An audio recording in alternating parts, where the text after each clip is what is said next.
cara membaca basmalah. Cara membaca basmalah atau Bismillahirrahmanirrahim. Ketika kita membaca Al-Quran, contoh ya, kita pengen membaca surah Al-Fatihah ya. Nah itu ada beberapa cara dalam membaca basmalah atau bismillah. Tentunya sebelum bismillah itu ada a'udzubillahi minasyaitonir ta'awudz ya. Ada ta'awudz, ada basmalah. Nah khusus untuk basmalah, yang pertama di dalam ilmu tajwid tidak diajarkan. Boleh diputuskan semua ya, memutuskan semua. Begini caranya. Bismillahirrahmanirrahim. Alhamdulillahirabbil alamin. Ar-Rahmanir-Rahim dan seterusnya. Jadi bismillahnya titik ya. Bismillahirrahmanirrahim titik. Jangan disambung ke Al-Fatihah atau surah Qul yang mau kita baca. Nah cara yang kedua itu disambung. Misalnya cara bacanya Bismillahirrahmanirrahim. Alhamdulillahirabbil alamin.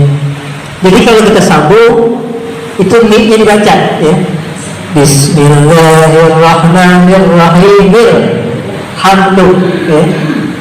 Jangan kita baca Bismillahirrahmanirrahim. Alhamdulillah salah.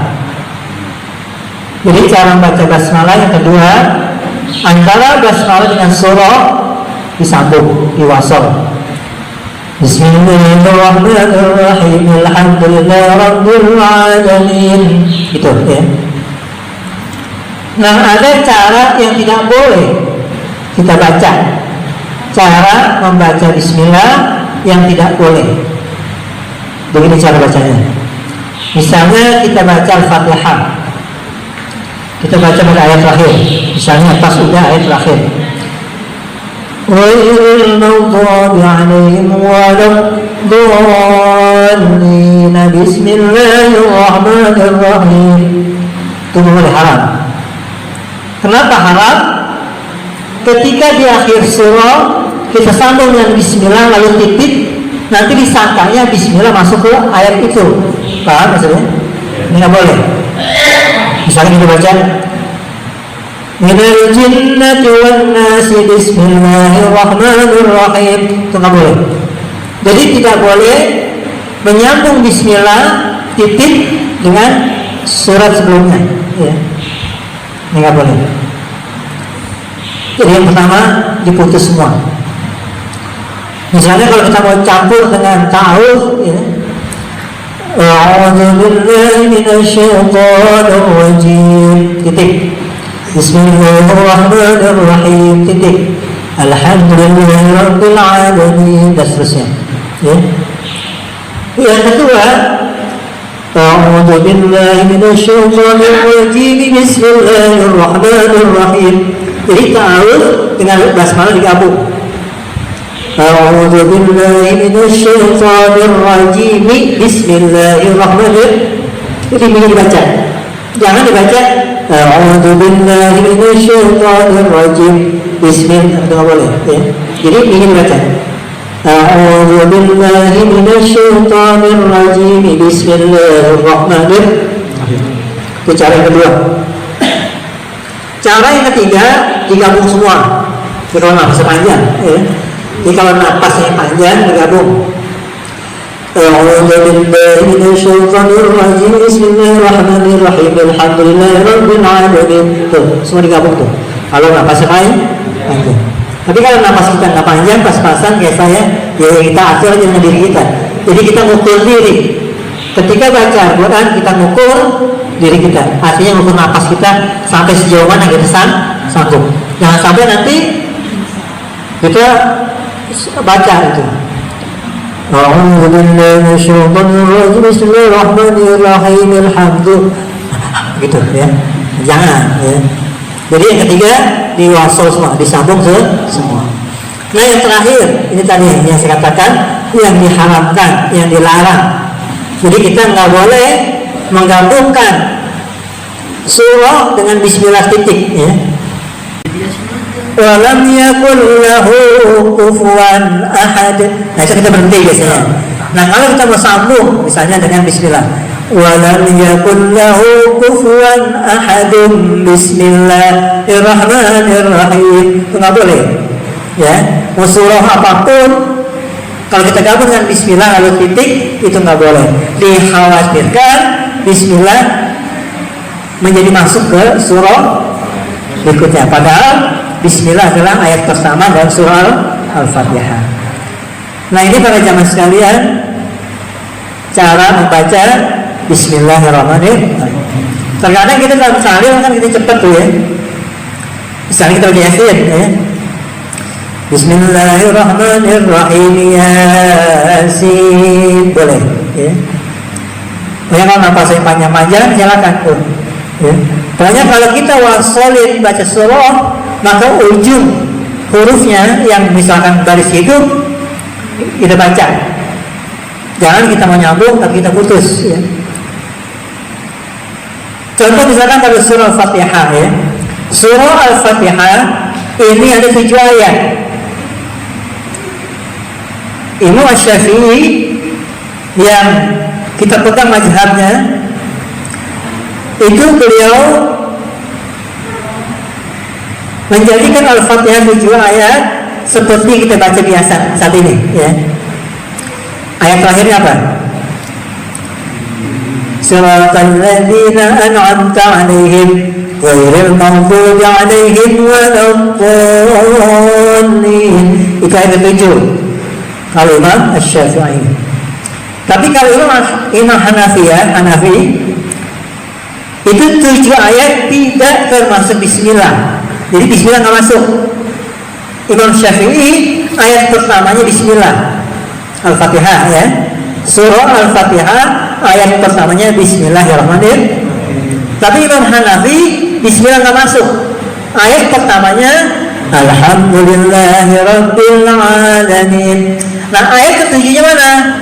Ayat ketujuhnya ghairil maghdubi, itu 2 kali itu. Jadi siratal ladzina an'amta 'alaihim ayat ke-6.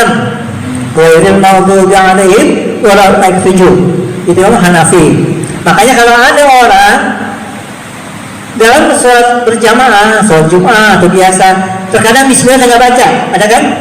Itu bukan mereka nggak baca. Jadi saya dulu waktu saya kuliah di satu kampus yang beda haluan dengan mazhab yang saya pegang, itu saya biasa tuh ya, saya menghormati mazhab. Jadi kalau imamnya beda mazhab kita ikutin apa kata dia. Sholat subuh misalnya dia nggak kunut, kita ikutin nggak kunut, karena kita berada di tempat mereka. Paling mereka yang tidak kunut dia pasti berhenti ya. Misalkan kita sholat di kampung orang yang tidak ada kunutnya subuh, itu mereka diam, tidak langsung turun karena mereka menghormati ada jamaah yang kunut gitu. Nah kalau ada suatu tempat masjid mushola yang bismillahnya pelan, itu ada 2 kemungkinan ya. Pertama, bisa jadi bismillahnya itu memang nggak masuk ke dalam Al-Fatihah, berarti beda mazhab. Misal gini, Bismillahirrahmanirrahim, Alhamdulillahirabbil alamin, kan bismillah nggak ada tuh. Nah, itu berarti bisa jadi pertama di pegang mazhabnya bismillah nggak masuk ke dalam surah Al-Fatihah. Atau bisa jadi ya, ada juga orang sholat yang pada rakaat kedua ya, misalnya kalau sholat Jumat tuh ada di suatu tempat masjid atau di musola isya misalnya atau maghrib ya, atau mungkin subuh, itu pada rakaat kedua ketika udah baca Al-Fatihah ya, langsung qul a'udzu birabbin nas malikin nas, ada tuh ya. Ada yang rakaat kedua nggak baca bismillah, itu nggak apa-apa ya. Nah atau misalnya ada orang baca Al-Fatihah begini, di sini kita harus lapang dada nih ya, harus menghormati perbedaan bacaan Quran. Misalnya, ini yang saya maksud bukan tajwid ya, tapi perbedaan cara membaca. Ya. Misalkan ada orang baca gini, kita biasa baca Maliki Yaumiddin. Jadi maknya satu alif atau dua harokat. Maliki Yaumiddin. Ada juga yang baca Maliki Yaumiddin, ada ya. Jadi maknya dipendekin. Ini boleh. Itu yang sebuah tafsir As-Suburi itu ya. Imam Suyuti boleh membolehkan baca begitu. Jadi kalau kita baca di satu tempat, wah ini salah tajwidnya, koma dipendekin ya. Itu nggak bisa. Nanti kalau kita langsung menyalahkan, dia punya pegangan. Kecuali kalau hurufnya salah, itu lain cerita ya. Misalnya ketika misalkan dia azan, misalkan asyhadu alla ya, asyhadu alla ilaha dia baca asyhadu alla, itu boleh kita salahin ya. Nyalakan dalam arti bukan di umum, di belakang. Bang, tadi kok ajarnya bukan asyhadu tapi asyhadu. Nah kalau asyhadu arti singa, tapi kalau asyhadu saya bersaksi. Sama misalkan, maaf nih ya, as-salatu khairun minan naum, itu salah tuh, itu pada artinya khairun. Yang benar adalah as-salatu khairun, lebih baik ya, khair, bukan khair ya. As-salatu khairun minan naum ya. Jadi khairun bukan khairun. Ya, jadi bukan khairun tapi khair, ya. Khairun, kayak orang beriak, khairun ya. Karena ada mim depannya jadi idgham bigunna, jadi khairun menjadi khairun. Nah, itu ya. Itu idgham bigunna ya. Juga enaknya untuk kita melakukan. Kan kalau cuma khairun gak enak. Jadi kalau kita tahan khairun minan, enak tuh. Tapi kalau khairun ini kurang enak ya. Jadi salah ayat yang tajwid itu idgham bigunna, tanwin domatain ketemu mim juga ditambah enak untuk melakukan ya. Yang terakhir ya, ini berkaitan dengan perbedaan baca ya. Yang dasar-dasar, misalkan kita qomat ya. Qad qamatis sholatu tuh ya. Kalimat tadi salah tuh. Qad qamatis sholatu, qad qamatis sholat. Nah, ini kalau kita lihat dari secara bahasa Arab, qad sungguh. Qamat ini fi'il madhi. Jadi kalau kita tasrif sholat, qama, qamu, qamat tuh hiya. Jadi dalam bahasa Arab, huwa qama dia berdiri, huma qama dia berdua berdiri, hum qamu mereka berdiri, hiya qamat dia perempuan Kenapa pakai qamat bukan qoma? Karena as-sholatu itu ada tak marbutoh. Jadi bukan qad qama sholat gitu, tapi qad qamat.